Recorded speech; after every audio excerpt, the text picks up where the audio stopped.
Good morning children. గత వీడియోలో మనం హిందీ గ్రామర్లోని ఉపసర్గ్ మరి ప్రత్యేక గురించి తెలుసుకున్నాం కదా.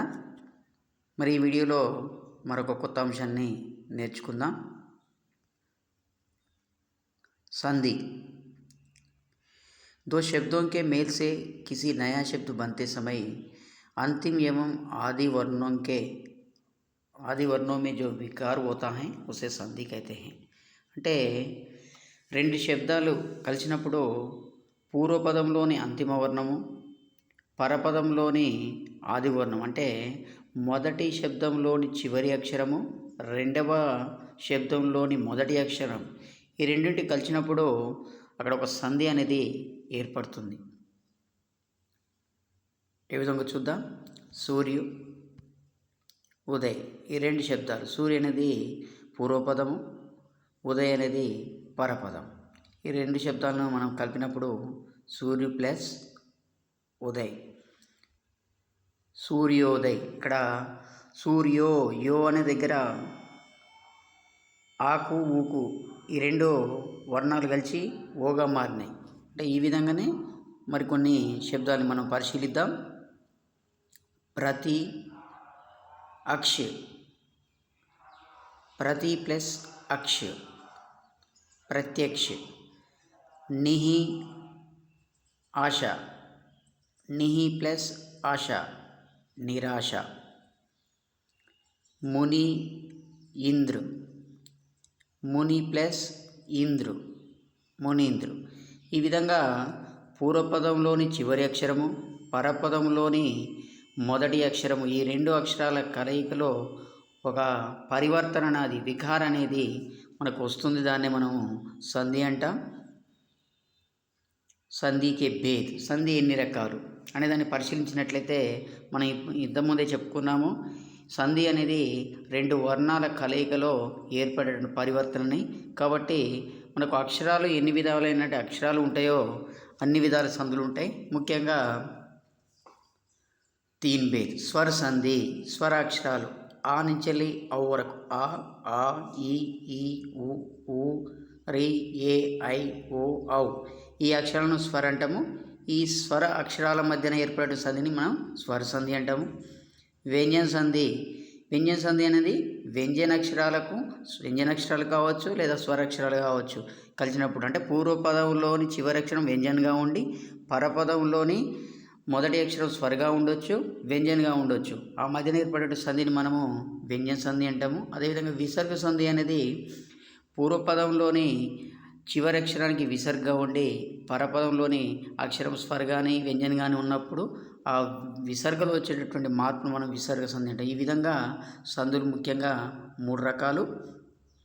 స్వర సంధి, దో స్వరం కే బీచ్ వికార్ హోతో ఉసే స్వర సంధి అయితే. ఇంతకుముందు చెప్పుకున్నాము, రెండు స్వరాల మధ్యన వికారం అంటే పరివర్తన జరిగినట్లయితే పూర్వపదంలోని చివరి అక్షరము, పరపదంలోని మొదటి అక్షరం రెండు కూడా స్వరాలైనప్పుడు వాటి మధ్యన సంధి ఏర్పడుతుందని స్వర సంధి అంటాము.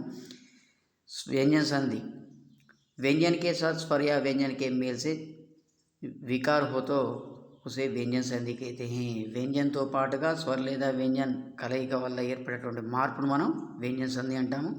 विसर्ग संधि, स्वरों या व्यंजनों के मेल से विसर्ग में जो परिवर्तन आता है उसे विसर्ग संधि कहते हैं. స్వరాల లేదా వ్యంజనాల కలయిక వల్ల విసర్గలో ఏదైతే పరివర్తన వస్తుందో, విసర్గ లోపిస్తుందో లేదా మార్పు అనేది వస్తుందో దాన్ని మనం విసర్గ సంధి అంటాం. స్వర సంధి చూద్దాం. స్వర సంధికే 5 ఉపభేద హై. స్వర సంధికి 5 ఉపభేదాలు, అంటే మళ్ళీ స్వర సంధిని 5 టైప్లుగా మనము చేయొచ్చు. అవి చూద్దాం. స్వర ఏంటి మనం చెప్పుకున్నాం ఇంతకుముందే, ఆ ఈ ఊ రి ఏ ఐ ఓ ఔ వీటిని స్వర అంటాము. దీర్ఘ సంధి, ఇందులో మొదటి సంధి ఏంటిది దీర్ఘ సంధి. మనం తెలుగులో దీన్ని సవర్ణ దీర్ఘ సంధి కూడా అంటుంటాం. ఆ ఈ ఊ ఈ వర్ణాలకు ఏకీ జాతికే దో స్వరంకి మేల్, అంటే ఆల అక్షరాలకు మళ్ళీ ఆ అని కలవాలి. అప్పుడు మనకు వచ్చేది ఆ అనే దీర్ఘ వస్తుంది. అదేవిధంగా ఈ అంటే అశ్వం కానీ దీర్ఘం కానీ ఈ అక్షరాలకు మళ్ళీ ఈ మళ్ళీ అదే వర్ణం కలిసినప్పుడు ఇక్కడ కూడా ఈ అని దీర్ఘ ఈనే మనకు వస్తుంది. అదేవిధంగా ఊ స్వరం అస్వరం కానీ దీర్ఘ స్వరం కానీ మళ్ళీ కలిసేది కూడా అస్వరం లేదా దీర్ఘస్వరం కలిసినప్పుడు వచ్చేది మళ్ళీ దీర్ఘస్వరే వస్తుంది. ఇది ఈ మైండ్ మ్యాప్ ఒకసారి గుర్తుంచుకుంటే మనం దీర్ఘస్వందిని ఈజీగా గుర్తించవచ్చు, విడదీయచ్చు కూడా. Ram plus Avatar. ఇక్కడ మొదటి అక్షరంలో ఏముంది? ఆ అనే రామ్ అంటే ఆ అనేది ఉంది. చివరి పదం అంటే పరపదంలో కూడా మొదటి అక్షరం ఆ అనే ఉంది. రెండు కలిసినప్పుడు రామా మా అనే దగ్గర మనకు దీర్ఘం అనేది వస్తుంది. ఇది దీర్ఘ సంధి ఆగా మారింది. హిమ్ ప్లస్ ఆలయ్ హిమాలయ్. ఇక్కడ కూడా మా అనే దగ్గర స్వరం ఉంది. అంటే ప్రతి దాంట్లో కూడా నేను బ్రాకెట్లో ఇచ్చాను.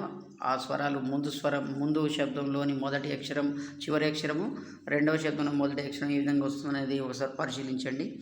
విద్య ప్లస్ అధ్యయన్ విద్యాధ్యయన్. విద్య ప్లస్ ఆలయ్ విద్యాలయ్. ముని ప్లస్ ఇంద్రు మునీంద్రు. పరి ప్లస్ ఈక్ష పరీక్ష. మహి ప్లస్ ఇంద్రు మహీంద్ర. గౌరీ ప్లస్ ఈశ్వర్ గౌరీశ్వర్. భాను ప్లస్ ఉదయ్ భానుదయ్. లఘు ప్లస్ ఊర్మి లఘూర్మి. వధు ప్లస్ ఉత్సవ్ వధూత్సవ్. భూ ప్లస్ ఊర్ధ్వు బూర్ధు. ఇవి అన్నిట్లలో కూడా మనకు దీర్ఘస్వందిని చూసాము. అదేవిధంగా గుణసంధి. గుణసంధి అంటే ఆ లేదా ఆ వర్ణకే బాద్ ఈ యా ఈ వర్ణ ఆయతో ఏ ఓ జాత. మనకు గుణసంధి తెలుగులో కూడా ఉంది. అంటే ఇక్కడ ఆ లేదా ఆ ఈ వర్ణాన్ని కనుక ఈ అనేది ఈ కలిసినట్లయితే ఏగా మారుతుంది. నర్ ప్లస్ ఇంద్ర నరేంద్ర. ఇక్కడ ఆ ఈ రెండు కలిసి నర్ అంటే ఆ ఉంది, ఇంద్ర ఈ ఉంది, ఈ రెండు కలిసి నరేంద్ర ఈ అనేది అక్కడ పోయి మనకు ఏగా మారింది అక్కడ. గన్ ప్లస్ ఈష్ గణేష్. మహా ప్లస్ ఇంద్ర మహేంద్ర. రమా ప్లస్ ఈష్ రమేష్. తర్వాత ఆ వర్ణకే బాద్ ఊ ఆనే వర్ణ ఆనేతో ఓ జాత. ఇక్కడ ఆకు ఈ కలిసినప్పుడు ఏగా మారుతుంది. అదేవిధంగా ఆ లేదా ఆ వర్ణానికి ఊ వర్ణాలు కలిసినప్పుడు ఆ ఊ వర్ణాలు ఓగా మారుతుంటాయి. ఇలా పరిశీలించండి. పరి ప్లస్ ఉపకార్ పరోపకార్. జల్ ప్లస్ ఊర్మి జలోర్మి. గంగా ప్లస్ ఉదక్ గంగోదక్. गंगा प्लस ऊर्मी गंगोर्मी.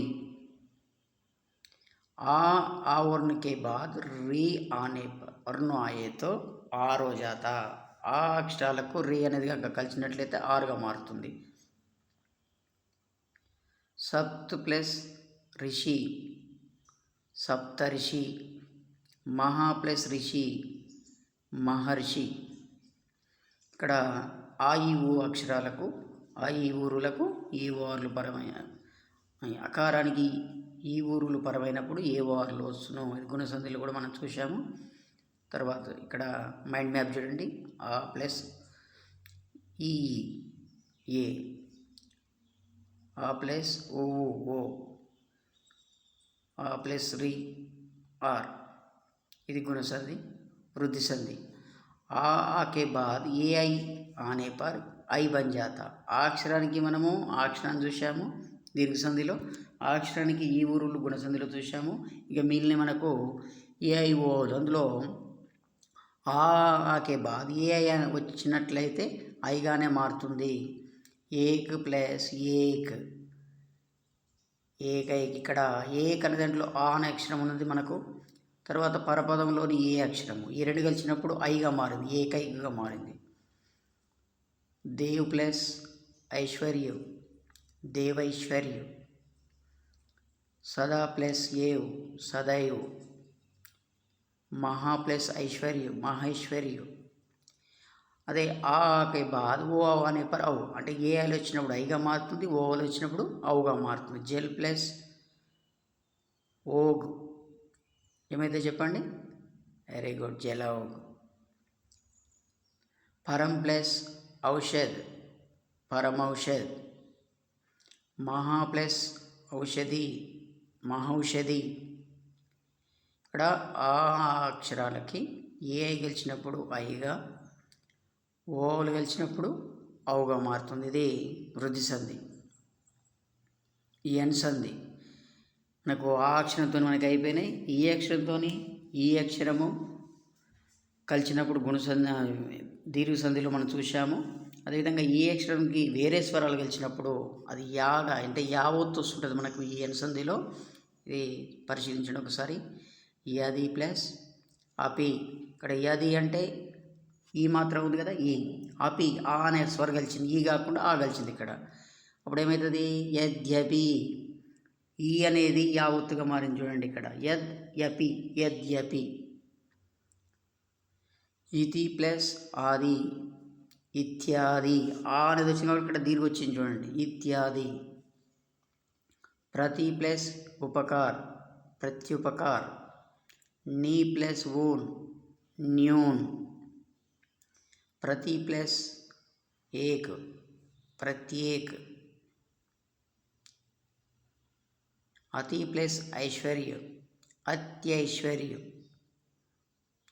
అతి ప్లస్ ఓజ్ అత్యౌజ్. అతి ప్లస్ ఔదార్యం అత్యౌదార్యం. ఇక్కడ మీరు అబ్జర్వ్ చేస్తే యావత్తు వచ్చింది అంటే యావత్తును మనము ఈగా మారిస్తే అది సంధి విచ్ఛేదిగా మారుతుంది. అదేవిధంగా దేవి ప్లస్ ఆగమన్ దేవ్యాగమన్. అదేవిధంగా ఊ అక్షరానికి ఊ అక్షరం కలిసినప్పుడు దీర్ఘగా వచ్చే దీర్ఘ సంధులు చూసాము. ఈ ఊ అక్షరాలకు వేరే స్వరం వచ్చినప్పుడు అది వాగా మారుతుంది. ఏ విధంగా ఈ అనేది ఈ మాత్ర అనేది యావత్తుగా మారుతుందో ఆ ఊ అనేది ఊ లేదా ఊ మాత్ర వావత్తుగా మారుతుంది. అదే ఎన్ సంధిలో ఇదొక నియమం. సు ప్లస్ అల్పు స్వల్పు. ఇక్కడ ఒత్తును చూసుకోవాలి మనము. యావత్తు వచ్చినప్పుడు గుడిగా, వావత్తు వచ్చినప్పుడు కొమ్ముగా మారుస్తే మనకు సంధి విచ్ఛేదన వస్తుంది. సు ప్లస్ ఆగత్ స్వాగత్. అను ప్లస్ ఏషన్ అన్వేషణ్. రీ यदि రీ के बाद कोई अन्य स्वर हो तो రా బన్ జాతా. రీ తర్వాత కనుక వేరే స్వరాలు అంటే ఆ నుంచి వెళ్ళి ఆ వరకు ఏదైనా స్వరం రీ కాకుండా కలిసినట్లయితే రాగా మారుతుంది. పితృ ప్లస్ అనుమతి పిత్రానుమతి.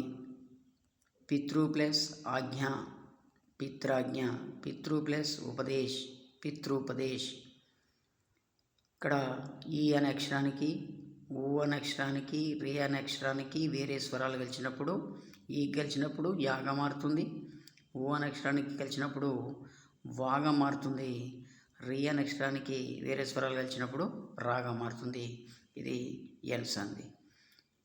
మనకి ఇప్పుడు ఏమి మిగిలినాయి, అకారానికి అకారం అయిపోయింది, అకారానికి అన్ని స్వరాలు అయిపోయినాయి, తర్వాత ఈకారానికి అన్ని స్వరాలు అయిపోయినాయి, ఈకారం కూడా అయిపోయింది, ఉకారానికి ఉకారము అన్ని స్వరాలు అయిపోయినాయి, రికారానికి అన్ని స్వరాలు కూడా అయిపోయినాయి. ఇంకా మిగిలిన మనకు ఏఐ ఓవలుగా ఉన్నాయి. వాటితో ఏర్పడే సంధిని మనము అయాది సంధి అంటాం. ఏకే బాద్ ఏఐ కో చోడ్కర్ కోయి అన్ని స్వరాయతో ఐ ఓ జాతా. ఏ తర్వాత కనుక ఏఐ కాకుండా వేరే స్వరాలు కలిసినప్పుడు ఐగా మారుతుంది. నే ప్లస్ అన్. ఇక్కడ నే అంటే ఏ మాత్రం ఉంది, అన్ ఆ అనే స్వరం కలిసింది ఫస్ట్. ఇప్పుడు ఏమవుతుంది, నయన్ ఐగా మారింది. ఐకే బాద్ ఏఐ కో చోడ్కర్ కోయి అన్ని స్వరాయతో ఆయ్ ఓ జాతా. ఐ తర్వాత కనుక ఏఐ కనుక కాకుండా వేరే స్వరాలు కలిసినప్పుడు అది ఆయిగా మారుతుంది. ఇక్కడ చూడండి ఒకసారి. నై ప్లస్ అక్ నాయక్. ओ के बाद ओ को छोड़कर कोई अन्य स्वर आए तो औ हो जाता ఏ విధంగా అయితే ఏ తర్వాత వస్తుంటే ఐ అవుతుందో ఓ తర్వాత వస్తే ఔగా మారుతుంది. పో ప్లస్ అన్ पवन. औ के बाद ఓ को छोड़कर कोई अन्य स्वर आया तो ఆవు हो जाता. ఆవు దీర్ఘం వస్తుంది అక్కడ. ఐ తర్వాత వచ్చినప్పుడు ఆయిగా వచ్చినట్లుగా ఔ తర్వాత వస్తే ఆవుగా వస్తుంది. పావు ప్లస్ అక్ पावक. ए प्लस अन्य स्वर आई प्लस अन्य स्वर आई. ओ प्लस अन्य स्वर औ प्लस अन्य स्वर औ. ఇది ఆయా సంధి యొక్క మైండ్ మ్యాప్ గుర్తుంచుకోండి. మనకు స్వర సంధులు అయిపోయినాయి. వ్యంజన సంధి అంటే మనం చెప్పుకున్న ముందే వ్యంజనంతో పాటుగా వేరే స్వర కావచ్చు, వ్యంజనం కావచ్చు ఏర్పడినప్పుడు వాటిల్లో మార్పు అనేది వస్తుంది. व्यंजन के साथ स्वर या व्यंजन के मेल से विकार हो तो उसे व्यंजन संधि कहते हैं. వ్యంజనం చూడండి ఒకసారి. స్పర్శ వ్యంజనాలు కచట తప మనకు తెలుసు, ఇది ప్రథమ వ్యంజనం అంటాం వీటిని. కచట తప ఇవి द्वितीय व्यंजन. गजड़ दबा तृतीय व्यंजन. गजड़ दबा ये चौथा व्यंजन.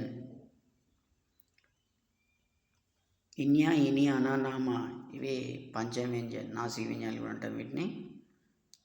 ఇవి కాకుండా యారాలవ ఇవి స్పర్శ వ్యంజనాలు 25 మొదటి. ఈ యారాలవ అనేటివి అంతస్థి వ్యంజనాలు. శేషసాహ అనేటివి ఊష్మ వ్యంజనాలు. ఇది మనకు వ్యంజనాలు ఉన్నటువంటి రకాలు. అంటే ఇవి ఎందుకు చెప్పుకుంటున్నామంటే ముందు వ్యంజన నియమాలలో ప్రథమ వ్యంజనం అంటే ఏంది, ద్వితీయ వ్యంజనం అంటే ఏంది, పంచమ వ్యంజనం అంటే ఏంది, అంతస్థి వ్యంజనం, ఊష్మ వ్యంజనం, స్వర అంటే మనకు తెలియాలి. కాబట్టి ఈ చార్ట్ మీకు ఇవ్వడం జరిగింది. ఇది ఒకసారి పరిశీలించండి. व्यंजन संधि के नियम.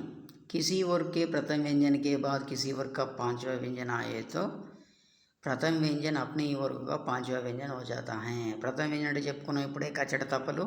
పాంచవ వ్యంజనం ఇన్యా ఇని అనా నామా అని మనకు తెలుసు. ఈ రెండు వ్యంజనాల మధ్యన అంటే ప్రథమ వ్యంజనం తర్వాత పాంచవ వ్యంజనం కనుక వచ్చినట్లయితే ఈ ప్రథమ కచట తపలు ఇన్యా ఇని అనా నాగా మారుతుంది. ఇది కచట తప, ఇన్యా ఇని అనా నామా. ఇవి కలిసినప్పుడు కా అనేది ఇన్యాగా, చా అనేది ఇనిగా, టా అనేది అనాగా, నా అనేది తా అనేది నాగా, పా అనేది మాగా. అంటే అదే వర్గంలోని పాంచవ వ్యంజనగా మారుతుంది. Walk plus my, walk my, walk plus my. ఇక్కడ ఏమైంది, కా అనేది ఇన్యాగా మారుతుంది, వాంగ్ మై. జగత్ ప్లస్ నాద్, జగత్ అంటే తా అనేది దాని చివరి అక్షరం నా కదా, అది కలిసింది. అయినప్పటికీ కూడా మళ్ళీ ఈ తా అనేది నాగమాత, జగన్నాథ్. షట్ ప్లస్ మాసు, షణ్మాస్. किसी वर्ग के प्रथम व्यंजन के बाद किसी वर्ग का तीसरा चौथा व्यंजन या कोई स्वर या कोई अंतस्य व्यंजन आए तो प्रथम व्यंजन अपने वर्ग का तीसरा व्यंजन हो जाता है. ఇది అసలైన నియమం. వ్యంజన సంధిలో ప్రథమ వ్యంజన కచట తపల తర్వాత గజడ దబలు కానీ, గజడ దబలు కానీ, యారాలావ కానీ వచ్చినట్లయితే, కోయి స్వర్ ఏదైనా స్వర్ కానీ కలిసినట్లయితే కచట తపలు గజడ దబలుగా మారుతుంది. గజడ దవాది సందర్భంలో కూడా మనం వింటుంటాం. ఖ చాట త ప గజడ దబ, గజడ దబ స్వర్ అంతస్థి వ్యంజన్. ఇవి కలిసినట్టయితే ఇవి ఖా గాగా మారుతుంది, చా జాగా మారుతుంది, టా టాగా మారుతుంది, తా అనేది దాగా మారుతుంది, పా అనేది బాగా మారుతుంది. ఇది కచట తపలు గజడ తపలుగా మారుతాయి. దిక్ ప్లస్ దర్శన్, దిగ్దర్శన్. జగత్ ప్లస్ ఈష్, జగదీష్. షట్ ప్లస్ దర్శన్, షడ్ దర్శన్. డా డా అది టా కాదు. వాక్ ప్లస్ యుద్ధ్, వాగ్ యుద్ధ్. దిక్ ప్లస్ అంబర్, దిగంబర్. किसी वर्ग के प्रथम व्यंजन के बाद अगर हा हो तो वो हा उसी वर्ग का चौथा व्यंजन तथा प्रथम व्यंजन उसी वर्ग का तीसरा व्यंजन అంటే ప్రథమ వ్యంజనాలు ఎక్కువగా తీసరా వ్యంజనాలుగా మారుతుంటాయి. దానికి వేరే హా అనేది కలిసినప్పుడు హా అనేది చౌథా వ్యంజన్గా మారుతుంది. కచట తప ప్లస్ హా వచ్చినప్పుడు కచట తపలు ఏమైతే గజడ దపలుగా మారుతుంటాయి. అదే హా అనేది గజడ దప ఏ వర్గం యొక్క అక్షరంతో కలిసినప్పుడు ఆ అక్షరం యొక్క చౌథా వ్యంజనగా మారుతుంది. వాక్ ప్లస్ హరి వాగ్గరి, తత్ ప్లస్ హిత్ తద్దిత్, ఉత్ ప్లస్ ఆర్ ఉద్దార్.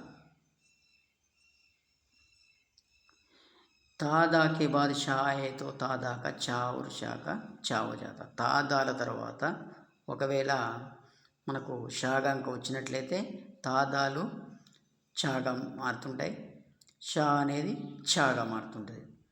మీరు ఈ డయాగ్రామ్ని బాగా అబ్జర్వ్ చేయండి. ప్రతి సంధిలో కూడా ఆ డయాగ్రామ్ మనకు మైండ్ మ్యాప్గా గుర్తుంటే మనకు ప్రతి సంధిని కూడా విడదీయడం కానీ అది ఎలా ఉంటుంది అనేది మనకు అర్థమైపోతుంది.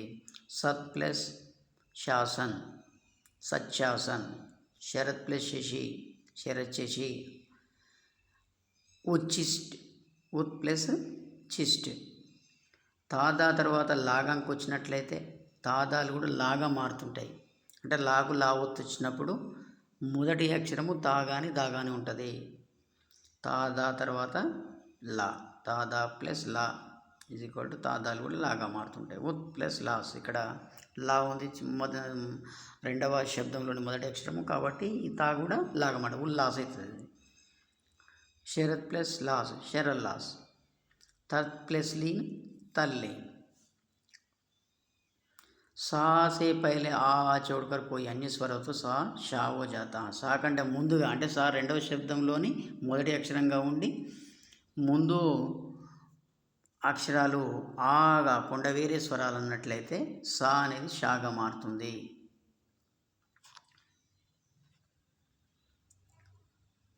నీ ప్లస్ షేద్ నిషేద్, సు ప్లస్ సుప్త్ సుషుప్త్, వి ప్లస్ విషం, అభి प्लस शेक अभिषेक. किसी स्वर या व्यंजन के बाद छा हो तो छा से पहले छा भी जुड़ जाता. అంటే ఏదైనా స్వరం కానీ వ్యంజనం కానీ ముందు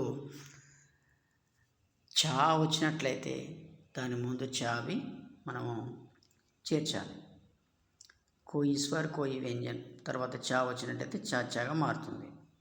ఆ ప్లస్ చాదన్ అచ్చాదన్, శత్రు ప్లస్ ఛాయ శత్రు ఛాయ, स्वा प्लस चंद स्वच्छंद. తా ప్లస్ కోయి స్వరం హోతో తాకి స్థాన్ పర్ దా హోతా. తా తర్వాత ఏదైనా స్వరం వచ్చినప్పుడు తా దాగా మారుతుంది.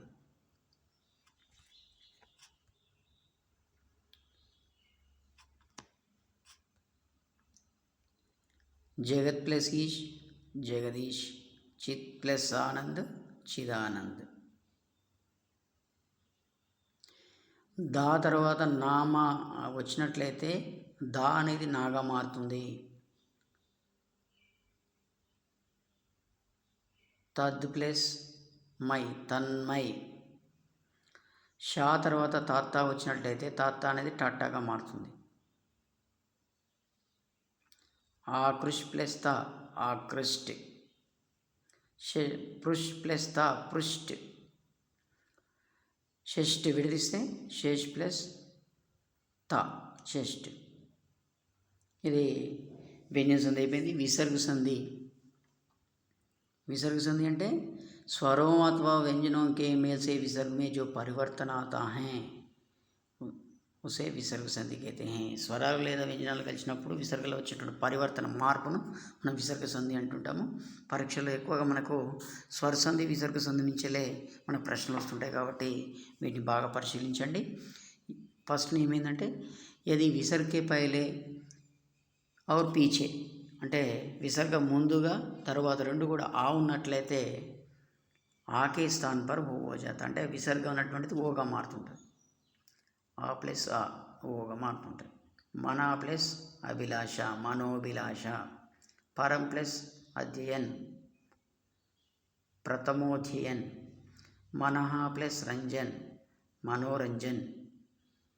यदि विसर्ग के पहले और पीछे आ को छोड़कर कोई अन्य स्वर हो तो विसर्ग का लोप हो जाता। విసర్గ ముందు కానీ తర్వాత కానీ ఆ కాకుండా వేరే స్వరాలు ఉన్నట్లయితే, రెండు వైపులు కూడా స్వరాలు ఉన్నట్లయితే విసర్గ లోపిస్తుంది. ఆ ప్లస్ స్వర కానీ ఆ తర్వాత స్వర కానీ ఉన్నట్లయితే విసర్గ అనేది లోపిస్తుంది. అతః ప్లస్ एवं, अरे अत అని పడ్డది అక్కడ, एवं, अत प्लस एवं, अत एवं। यदि विसर्ग के पहले आ को छोड़कर कोई अन्य स्वर तथा आगे रा हो तो विसर्ग का लोप हो जाता, उससे पहले का स्वर दीर्घ हो जाता। అంటే విసర్గం ముందు ఆ కాకుండా ఏదే అన్ని స్వరాలు ఉండి తర్వాత రా ఉన్నట్లయితే విసర్గ అనేది లోపిస్తుంది. దాని ముందు ఉన్నటువంటి స్వరము అస్వంగా ఉన్నట్లయితే దీర్ఘస్వరం మారుతుంది, దీర్ఘస్వరంగా మారుతుంది. నీ ప్లస్ రో ఏమైంది ఇక్కడ, నీ రో అవుతుంది. నీ प्लस रस नीरस। यदि विसर्ग के पहले आ और आ को छोड़कर कोई अन्य स्वर तथा आगे किसी और का तीसरा, चौथा, पांचवा व्यंजन या कोई स्वर हो तो विसर्ग के स्थान पर रा हो जाता है। ఇది ముఖ్యమైన నియమం.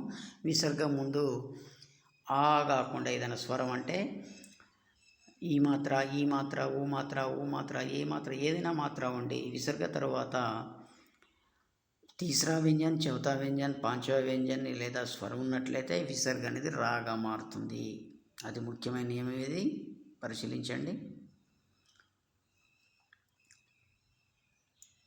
విసర్గ ముందు స్వరాలు ఉన్నాయి. విసర్గ తర్వాత తీసరా వ్యంజన్, చౌథా వ్యంజన్,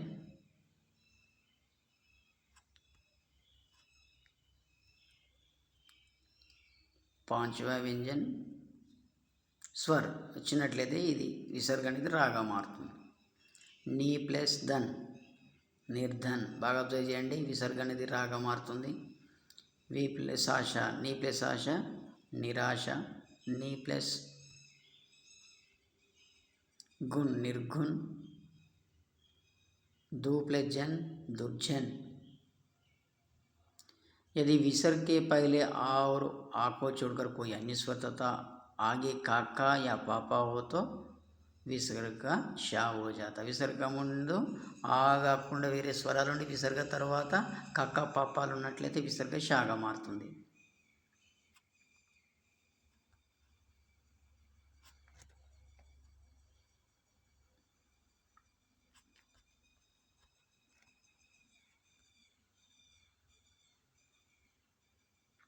नी प्लस फल निष्फल, नी प्लस कपट निष्कपट, दू प्लस कृत दुष्कृत।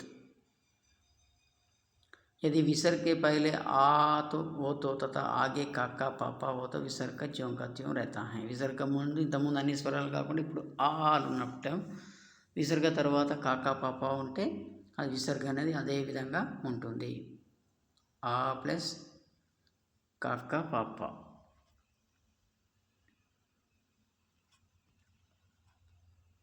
విసర్గ అనేది లోపిస్తుంది అంతే. అక్కడ విసర్గ అదే విధంగా ఉంటుంది. అదా ప్లస్ పతన్ అదా ప్లతన్, పయ ప్లస్ పాన్ పయ పాన్. ఇది విసర్గ के बाद చాచా हो तो విసర్గ का షా हो. విసర్గ తర్వాత కనుక చాచా ఉన్నట్టయితే విసర్గ అనేది షాగా మారుతుంది.